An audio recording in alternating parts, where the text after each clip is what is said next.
Welcome to numerical series of power plant equipment, and our first numerical is in an impulse turbine with a single row wheel.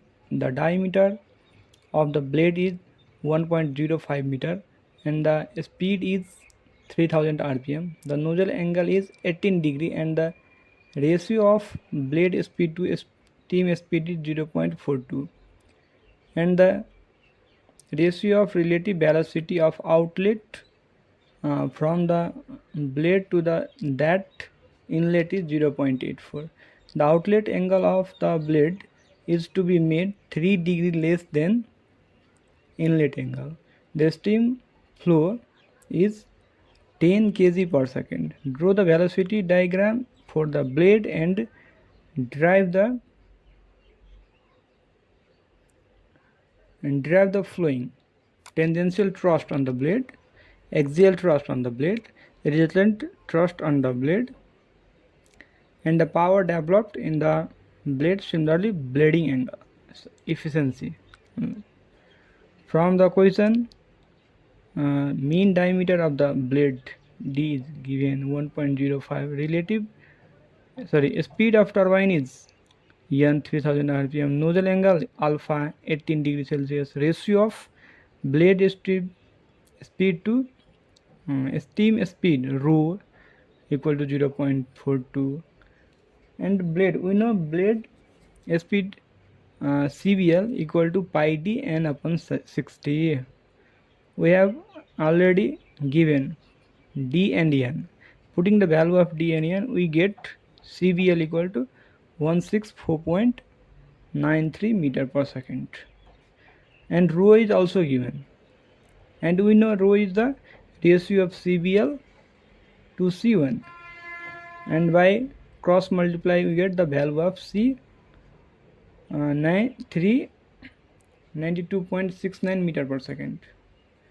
Similarly, the ratio is given, that is CR naught upon CR1. This is the ratio of relative velocity of outlet from the blade to that of inlet is 0.84. It is CR naught upon CR1. It is outlet upon inlet. Outlet blade angle is denoted by phi, and in the question it is already given 3 degree less, so theta minus 3. Stream flow rate is ms, it is 10 kg per second. Now from the above data we can first draw the triangle. First draw M and L, it is CBL. Draw a point from M to S, and similarly L to S. Then we form a triangle, and this is the alpha, this is phi, and similarly draw this angle MENL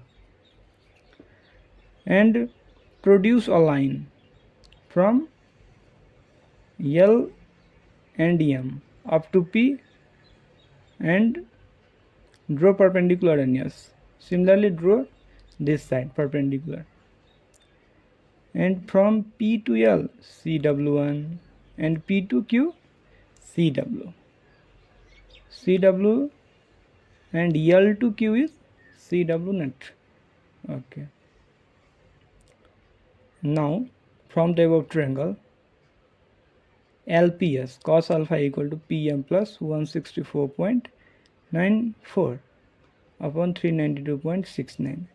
By cross multiply we get the value of PM. Similarly CW1 equal to PM plus CBL, and PM is 208.34 plus 164.94. By adding we get CW1. Similarly 10 alpha equal to CF1 upon CW1.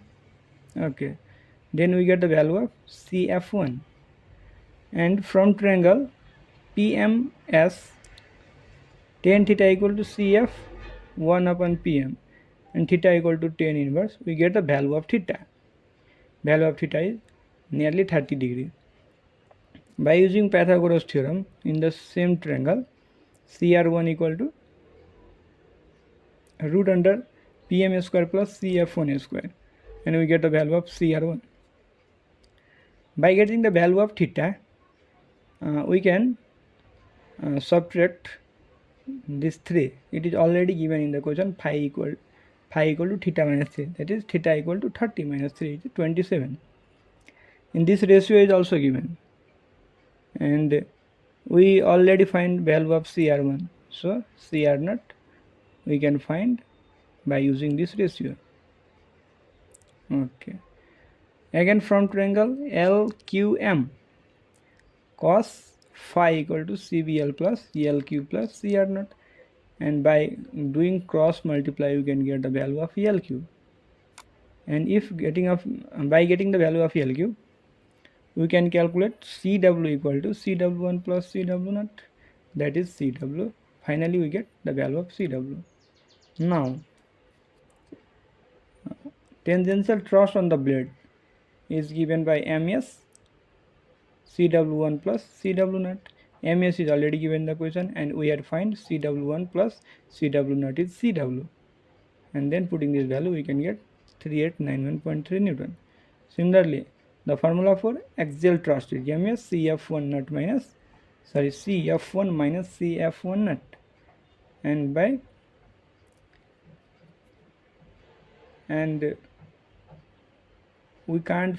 we have not already find the value of CF0, so here I had find the value of CF0 by using Pythagoras theorem. CF0 equal to 92.01 meter per second, and axial thrust equal to, by putting the value of CF0 we can get the value of axial thrust, 293.4 Newton.